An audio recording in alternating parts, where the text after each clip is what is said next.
mam pomysł, mam cel. No super, fajnie. A czy mam na to pieniądze? No mam czy nie mam? A skąd ja mam wiedzieć, czy mam, jeśli nie wiem, ile mam mieć? W tym wideo opowiem, jak określić budżet na swój cel, czyli jak obliczyć, ile będzie mi potrzebne, jak tę kasę znaleźć, co może pójść nie tak, na przykład zbraknie kasy i co zrobić, żeby się przed tym uchronić.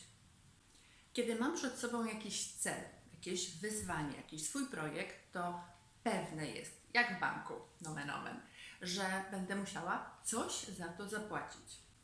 Budżet to taka moja kieszeń, w której trzymam pieniądze. Inaczej mówiąc, ile tam mam, ile z tego, co tam mam, mogę wydać i decyzja, na co wydam. Ale jeśli robisz coś po raz pierwszy i co gorsza, masz pustą tą kieszeń, to budżet powie Ci, ile musisz mieć, żeby móc wydać na to, czego potrzebujesz, czego pragniesz. Jak zatem obliczyć, ile musisz mieć, żeby zapłacić za to, co robisz po raz pierwszy? I na przykład po raz pierwszy w życiu swój budżet będą robić Angela i Brian, którzy są nastolatkami. Nigdy nie robili żadnego planu wydatków, nie mają w tym żadnego doświadczenia. A kim oni są? Angela mieszka w Gdańsku i po skończeniu szkoły chce studiować finanse. Brian po skończeniu szkoły chce zostać księgowym, ale bez studiowania. Brian za to mieszka w małej miejscowości 100 km od Gdańska. Oboje w swoim dorosłym już życiu chcą mieszkać w Niemczech i pracować w banku. Niestety dzisiaj nie znają jeszcze języka niemieckiego, który będzie im potrzebny, niezbędny, aby taką pracę otrzymać. Bo jakąś inną pracę mogą dostać, ale bez niemieckiego, ale oni chcą pracować w banku. To jest ich cel. Na szczęście mają czas, żeby się do tego przygotować. Angela ma na to 7 lat, bo za 2 lata skończy szkołę średnią, później przez 5 kolejnych będzie studiować. Brian ma trochę mniej czasu, bo ma 4 lata, czyli tak jak Angela, za 2 lata skończy szkołę średnią, a potem przez 2 lata kolejne zrobi kurs księgowości i zdobędzie jakieś już początkowe doświadczenie w tym zawodzie. Przyjmijmy, że nauczenie się obcego języka, w tym wypadku niemieckiego, na takim poziomie, żeby móc w tym języku pracować, zajmie około 4 lat. Czyli to jest projekt 4-letni. Od czego mają zacząć? Czy wystarczy, że na stronach internetowych sprawdzą, jakie są ceny kursów? Nie wystarczy, ale od tego trzeba zacząć. Fundament taki, czyli pierwszy krok, który muszą w tym kierunku zrobić, to jest decyzja. Pierwsza, ważna, nie wiem czy pierwsza, ale ważna, bardzo ważna dla tego projektu, pierwsza, najważniejsza. Decyzja o tym, czy pójdą na kurs grupowy, czy to będą lekcje indywidualne. To pierwsza część tej decyzji. Druga część tej decyzji, jaki kurs wybrać. Czy kurs standardowy, czy kurs przyspieszony, czy kurs bardzo intensywny. I trzecia część tej decyzji to wybrać szkołę językową. I jak już taką decyzję mają, to spokojnie można iść dalej. Czyli szukamy sposobu na znalezienie kasy na naukę tych języków.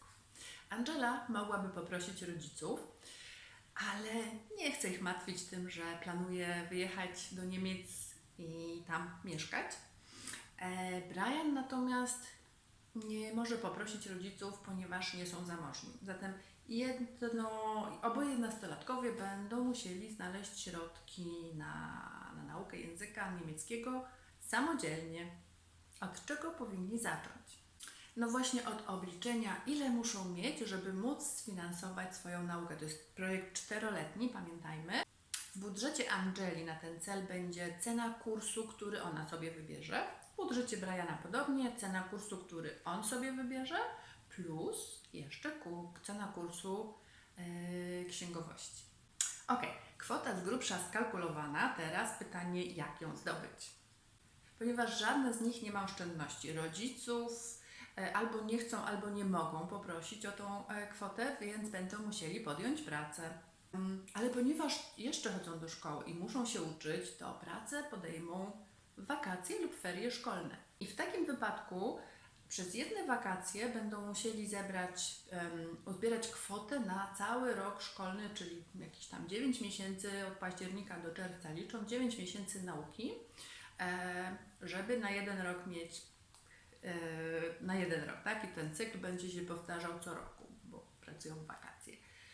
Czyli Angela przez wakacje musi uzbierać kwotę na swój kurs niemieckiego, a Brian na swój kurs niemieckiego plus na swój kurs księgowości.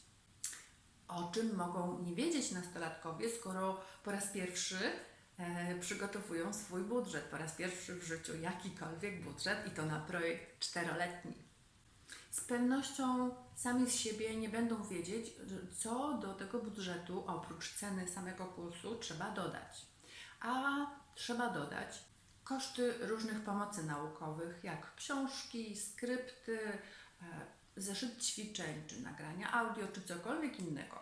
Jeżeli dobrze się do tego przygotują albo będą drążyć temat, to w szkole, którą sobie wybiorą, mogą się dowiedzieć, co w trakcie roku będzie im potrzebne, aczkolwiek może się okazać, że dla każdego z nich w trakcie roku coś jeszcze do tego dojdzie, więc to są kwoty, które przynajmniej z grubsza, jeśli nie jesteśmy w stanie oszacować, trzeba mieć w tyle głowy, że taka pozycja, taki koszt będzie w którymś momencie niezbędny do poniesienia. To pierwsza rzecz. Druga.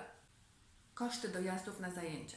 Angela, ponieważ mieszka w Gdańsku, najprawdopodobniej nie będzie miała z tego tytułu dodatkowych kosztów, bo szkołę językową zapewne w Gdańsku znajdzie.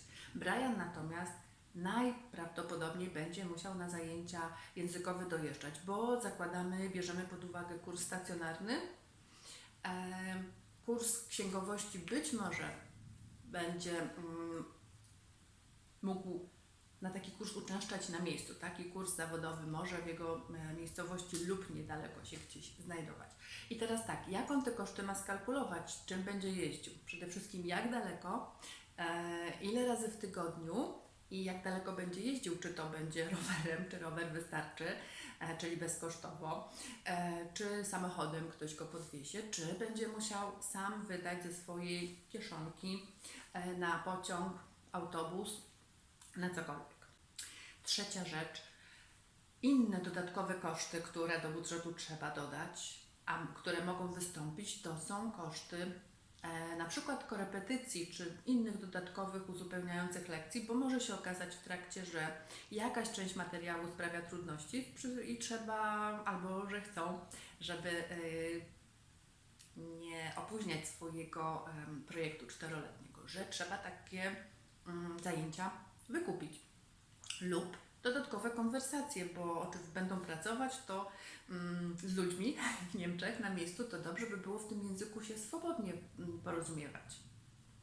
Czwarta rzecz, o której nastolatkowie raczej nie będą wiedzieć, to to, że ceny mogą wzrosnąć. Pamiętajmy, to jest projekt 4-letni.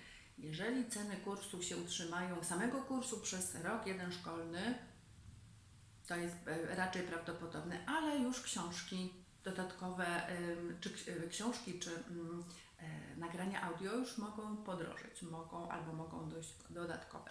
Także w drugim roku, w trzecim roku sam kurs językowy może już podrożeć. To też trzeba pamiętać, licząc budżet na 4 lata. I co jeszcze? Jaką radę mogą dać nastolatkom dorośli, kiedy nastolatek planuje po raz pierwszy taki duży projekt swój życiowy, bo pamiętajmy, nauka języka to nie jest cel sam w sobie, to jest umiejętność, która pozwoli osiągnąć im inny cel, ale bez tego raczej się nie uda. Co jeszcze mogliby zrobić? Zatem warto, aby odkładali oszczędności na jakieś rzeczy, których ani nie są w stanie przewidzieć oni i dorośli, albo których nie można skalkulować. Nie da się na razie skalkulować, albo jedno i drugie. Druga rzecz, mieć na uwadze alternatywne źródło dochodu, czyli nie tylko te wakacyjne zarobki, ale na przykład w ramach wolnego czasu możliwości podejmować jakieś zajęcia dorywcze czy weekendowe. Bardzo proste, nie wymagające kwalifikacji, nie wymagające nie wiem, dużo czasu, czegokolwiek.